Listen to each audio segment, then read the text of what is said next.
Hello everyone, welcome to my YouTube channel maths magic tuition classes. स्वागत है आप सभी का। तो today we are going to solve the properties of a triangle. The topic will continue series, the part 3 of that video, the altitude of a triangle. आपने continue देखा, हमने triangle की बात करी थी, जिसमें हम टाइप्स ऑफ ट्रायंगल की बात करी, प्रॉपर्टीज ऑफ ट्रायंगल की बात करी। तो अब प्रॉपर्टीज ऑफ ट्रायंगल की हमने 3 पार्ट बनाए थे। आज हम बात यहाँ पर कर रहे हैं टाइप प्रॉपर्टीज ऑफ ट्रायंगल की, जिसमें पार्ट 3 हम आपके लिए लेकर आए हैं एल्टीट्यूड ऑफ ए ट्रायंगल। इस सीरीज में हमने आपके लिए क्या क्या लाए हैं, ट्रायंगल के टाइप्स लाए हैं, acute angle triangle, right angle triangle, ठीक है, on the basis of sides, on the basis of angles. बहुत सारी बातें हमने प्रीवियस वीडियोस में की है। इसके पहले मैंने जो वीडियो आपके लिए अपलोड किया था, उसमें मैंने आपको median of a triangle and the properties of A median of a triangle के बारे में डिस्कस किया था। तो आज मैं आपके लिए लेकर आया हूँ एल्टीट्यूड ऑफ ए ट्रायंगल। तो एल्टीट्यूड क्या होता है ट्रायंगल का, सबसे पहले ये समझ लीजिए कि मान लीजिए कोई ट्रायंगल है एबीसी, ठीक है ना, ये कोई ट्रायंगल है A B C, in that A D is the perpendicular of B C. तो अब इसकी डेफिनेशन समझते हैं हम। The perpendicular drawn from the vertex of the triangle to the opposite side. Triangle क्या होता है, परपेंडिकुलर अगर ड्रॉ करते हैं अपन किसी वर्टेक्स से to the opposite side of a triangle, is known as altitude of a triangle. Okay, is known as altitude of a triangle. It is also known as the height of the triangle. इसको हम triangle की height भी बोल सकते हैं। क्या बोल सकते हैं? हाइट। जैसे कि ट्रायंगल की हाइट कितनी है, ऊंचाई कितनी है, तो उसके लिए हम क्या वर्ड यूज करेंगे? Altitude. Okay, the altitude make a right angle triangle with the base. Right angle, ठीक है, यहाँ पर हम ट्रायंगल की बात नहीं करते हैं, right angle with the base. जो एल्टीट्यूड जो होता है वो क्या करता है? राइट एंगल बनाता है किसके साथ? बेस के साथ। ओके, तो ये हो गया altitude. I again repeat, what is the altitude of a triangle? Suppose that we take a triangle A B C, in that A D is the altitude. क्योंकि एबीसी अगर आप ट्रायंगल आप देखो तो ये एक्यूट एंगल ट्रायंगल है, इसमें राइट एंगल है ही नहीं, ना ही की कोई हाइट है। पर्टिकुलर इसकी हाइट क्या है, उसके लिए हम क्या करते हैं? वर्टेक्स ए से एक लाइन ड्रॉ करते हैं जो opposite side, vertex of opposite side BC को डी पॉइंट पे मीट करता है। और डी पॉइंट पे ऐसे मीट करे कि वहां पर जहां पर डी एडी और लाइन बीसी मीट करते हैं, एट दिस लोग इंटरसेक्ट करते हैं, वहां पर राइट एंगल बनता है। क्या बनता है? Right angle. तो हम बोल सकते हैं AD is the altitude of triangle BC, और इसको मैं से बोल सकते हैं AD is altitude and AD is perpendicular to BC. ठीक है, AD is perpendicular to BC. In some cases D may be mid point of side BC और it is, but it is not compulsory. ठीक है, यानी कुछ conditions में D जो है वो बीसी का मिड पॉइंट हो सकता है, स्पेशली क्वेश्चन में गिवन है तो, यानी कि बीडी और डीसी पार्ट इक्वल हो सकते हैं, डी मिड पॉइंट हो सकता है, but it is not compulsory. ऐसा कोई जरूरी नहीं है कि जहां पर भी एल्टीट्यूड मीट करे वहां पर ये डी जो मिड पॉइंट हो, ऐसा कोई कंपल्सरी नहीं है। मीडियन में ऐसा हो सकता है। और ऐसी कंडीशन में जब कोई एल्टीट्यूड मिड पॉइंट पर टच करता है, वो ट्रायंगल का एल्टीट्यूड भी होता है और मीडियन भी होता है। अगर राइट एंगल बना रहा है और मिड पॉइंट भी है तो उसको हम दोनों नाम बोलेंगे, एल्टीट्यूड भी बोलेंगे, मीडियन भी बोलेगा, मीडियन भी नाम भी बोलेंगे। और वो एल्टीट्यूड और मीडियन दोनों ट्रायंगल की प्रॉपर्टी, दोनों की प्रॉपर्टी को फॉलो करेगा। ठीक है, अब हम बात करते हैं यहाँ पर there are 3 altitudes of a triangle, यानी कि एल्टीट्यूड कितने होते हैं। तो आपको पता है ये ट्रायंगल में 3 साइड्स होती है, 3 एंगल्स होते हैं, 3 वर्टेक्स होते हैं, 3 वर्टेक्स 3 मीडियंस होते हैं। तो सेम एल्टीट्यूड्स भी कितने हो सकते हैं? 3 हो सकते हैं, 3 से ज्यादा एल्टीट्यूड्स नहीं हो सकते। ठीक है ना, यानी मैक्सिमम कोई भी ट्रायंगल में 3 एंगल्स होते हैं, जैसे कि 3 एंगल होते हैं, 3 वर्टेक्स होते हैं, 3 साइड्स होती है, 3 मीडियन होते हैं। तो सेम अगर अपन एल्टीट्यूड की बात करें तो the number of altitude, the maximum number of the altitudes of a triangle is only 3।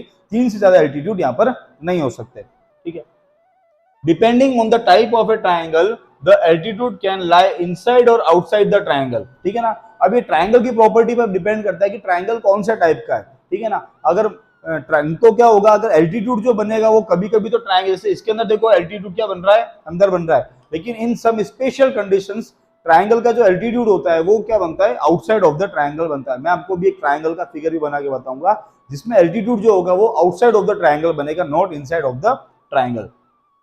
The point of intersection of 2 और 3 altitude is called orthocentre of the triangle, यानी कि जहां पर ट्रायंगल के दोनों मीडियन या तीनों मीडियन, ठीक है ना, 2 मीडियन या 3 मीडियन एक दूसरे को मीट करेंगे, एक दूसरे को पॉइंट पे मीट करेंगे। तो जैसे कि मीडियन में आपने सीखा था कि जब ट्रायंगल के अंदर कोई भी 2 या 3 मीडियन है, अगर वो दोनों और तीनों मीडियन एक दूसरे को मीट करते हैं तो उसको हम सेंट्रोइड बोलते हैं। क्या बोलते हैं? सेंट्रोइड। और अगर कोई ट्रायंगल के अंदर एल्टीट्यूड एक दूसरे को मीट करते हैं, यानी 2 या 3 एल्टीट्यूड से वो जिस पॉइंट पे एक दूसरे को इंटरसेक्ट करते हैं, उस पॉइंट को ऑर्थोसेंटर कहा जाता है। फॉर एन ऑब्ट्यूज एंगल, ये वाली बात हम इसको क्लियर करते हैं यहाँ पर कि जैसे कि देखो एक्यूट एंगल ट्राइंगल है, उसमें जो है एल्टीट्यूड क्या बनेगा, इनसाइड बनेगा। सिर्फ ऑब्ट्यूज एंगल ट्राइंगल ही ऐसा होगा, ऑब्ट्यूज एंगल ट्राइंगल, जिसमें जो इसकी हाइट जो होगी वो कहाँ बनेगी, आउटसाइड ऑफ द ट्राइंगल। कहाँ बनेगी, आउटसाइड ऑफ द ट्राइंगल। जो एल्टीट्यूड जो बनेगा वो आउटसाइड ऑफ द ट्राइंगल बनेगा, not inside of the triangle. और उसका जो ऑर्थो सेंटर होगा वो भी आउटसाइड ही होगा। अगर ऑर्थो सेंटर की बात करें तो अगर एक्यूट एंगल ट्राइंगल होगा या राइट एंगल ट्राइंगल होगा तो ऑर्थो सेंटर भी ट्राइंगल के अंदर भी होगा और एल्टीट्यूड्स भी क्या होंगे, ट्राइंगल के इनसाइड ही होंगे।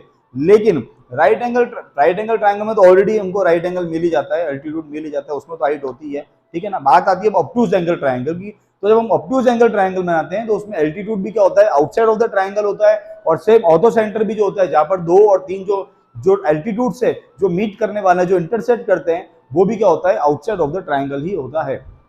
अब हम बात करते हैं for an obtuse angle triangle the altitude is outside the triangle, sorry the triangle, ठीक है ना, outside of the triangle, outside of the triangle.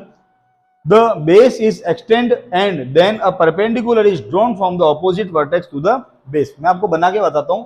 जैसे कि आप मान लीजिए कि ये कोई ऑब्ट्यूज एंगल ट्राइंगल है, क्या है, ऑब्ट्यूज एंगल ट्राइंगल है A B C, where angle B is more than 90 degree, it is more than 90 degree. Obtuse angle का मतलब होता है 90 डिग्री से ज्यादा। तो जो एंगल बी की जो वैल्यू है that is more than 90 degree, यानी 90 डिग्री से यहाँ पर ये वैल्यू अगर ज्यादा है तो यहाँ पर हाइट कैसे बनाओगे, देखो अगर मान लो आपको सी से हाइट बनानी है, क्या बनानी है, सी से हाइट, तो सी से हाइट कैसे बना ही नहीं सकते, सी से हाइट कैसे बनाओगे, इस टाइप से। और तो अपन क्या करेंगे, इस ए बी लाइन को क्या करेंगे, इस बेस को एक्सटेंड कर देंगे। मान लो इसको हमने एक्सटेंड कर दिया पॉइंट ई तक, और यहाँ पर हमने परपेंडिकुलर ड्रॉ किया इस तरीके से, और ये इसको मीट करता है पॉइंट डी पे। तो ये जो सी डी जो होगी, ठीक है ना, यहाँ पर जो सी डी जो होगी वो इस ट्राइंगल एबीसी की हाइट होगी, और इसी को हम हाइट यूज करेंगे। अगर इसका हम फॉर्मूला लेते हैं द एरिया ऑफ ट्राइंगल, अगर हम एरिया ऑफ ट्राइंगल फाइंड करना है तो we take the formula half into base into height, यानी 1/2 इंटू बी इंटू एच। उस कंडीशन में आप बेस तो लोगे यहाँ पर ए बी। अब ध्यान रखना यहाँ पर मिस्टेक नहीं करनी है, जैसे कि मान लो बेस आपका एडी नहीं बनेगा, ठीक है ना। अगर आपको क्वेश्चन में बीडी की वैल्यू दी हुई है, ए बी की वैल्यू, तो आप बेस पूरा A B plus B D नहीं लोगे, बेस आपका फिक्स रहेगा ट्राइंगल का इतना, यहाँ से लेके यहाँ तक ए बी, ठीक है। और हाइट जो होगी वो हो जाएगी C D. No doubt C D जो है वो आउटसाइड बन रहा है, हमने यहाँ पर देखा वो क्या, जो डिपेंड करता है कि ट्राइंगल कौन सा है। तो मैं आपको बता देता हूँ, 2 ही कंडीशन होती है यहाँ पर स्पेशल में। एक्यूट एंगल ट्राइंगल में जो एल्टीट्यूड होता है वो हमेशा इनसाइड बनता है, और ऑब्ट्यूज एंगल ट्राइंगल में जो एल्टीट्यूड है वो हमेशा क्या बनेगा, आउटसाइड बनेगा। और जो ऑर्थो सेंटर है, ऑर्थो सेंटर यानी कि जहां पर 2 और 3 मीडियन आपस में एक दूसरे को मीट करते हैं, इंटरसेक्ट करते हैं, जहां पर आके मिलते हैं, वो अगर ये देखिए एक्यूट एंगल ट्राइंगल है तो इसके अंदर क्या होंगे, ऑर्थो सेंटर कौन सा होगा। जैसे कि मैं यहाँ से बी से एक एल्टीट्यूड बनाता हूँ, मान लीजिए इसको 90 डिग्री में मिल रहा है बीई, तो ये जो पॉइंट है ऑर्थो सेंटर, इसको अपन जैसे ओ से डिनोट करते हैं मान लीजिए, तो ये जो पॉइंट है वो क्या होगा, ऑर्थो सेंटर होगा, ठीक है। और जब हम इसके अंदर बात करते हैं तो देखिए एबीसी एक ट्राइंगल था, ठीक है, जिसमें AB इसका बेस है और CD हमने क्या बना दिया, एल्टीट्यूड बना दिया, और ये क्या बन रहा है, आउटसाइड ऑफ द ट्राइंगल, क्योंकि ट्राइंगल तो हमारा ABC है। अगर हम बेस की बात करते हैं तो बेस AB है और हाइट इसकी कितनी है, CD, तो इसका एरिया का फॉर्मूला होगा half into base AB into height CD। हम AD बेस नहीं लेंगे। और यहीं पे अगर हम राइट एंगल यहाँ पे A से बनाएंगे, ठीक है ना, अगर यहाँ पे अपन A से फिर कोई राइट एंगल बनाते हैं ऐसे करके, ये मीट कर रहा है इसको इस तरीके से, तो ये यहाँ पर कहाँ मीट करेगा, बाहर की तरफ, यानी ये भी इसका जो राइट एंगल जो होगा वो कहाँ होगा, बाहर की तरफ होगा, ये इसको बाहर की तरफ मीट करेगा। तो ये मान लो अपना ऑर्थो सेंटर हो गया। यानी ऑब्ट्यूज एंगल ट्राइंगल में जो ऑर्थो सेंटर होगा वो भी क्या बनेगा, आउटसाइड ऑफ द ट्राइंगल, जबकि एक्यूट एंगल में कहाँ बनेगा, इनसाइड ऑफ द ट्राइंगल। तो यहाँ पर हमारा एल्टीट्यूड का टॉपिक क्या होता है, कंप्लीट होता है। तो आई होप आपने प्रीवियस वीडियो भी देखे होंगे। आप चैनल पे नए हैं then please subscribe the channel. Video पसंद आया तो लाइक करें, कमेंट में आपको कैसा लगा वीडियो बताएं। और अगर आपको कोई बेसिक मैथमेटिक्स में कोई डाउट है, तो आपको कोई बेसिक टॉपिक नहीं आता है, आप मुझे जरूर बताएं, मैं आपका डाउट क्लियर करूंगा और उसके लिए आपका जल्द से जल्द वीडियो बना के एक आपके लिए रेडी करूंगा, ठीक है। तो हमने इस यहाँ पर प्रॉपर्टीज ऑफ ट्राइंगल में आपको बता देता हूँ कि 3 वीडियो बनाए हैं यहाँ पर, जिसमें पहला और 2 पार्ट हम ऑलरेडी अपलोड कर चुके हैं, ये 3rd नंबर है। तो आपने प्रीवियस वीडियो दोनों नहीं देखे हैं then please watch and also subscribe the channel and thank you for watching.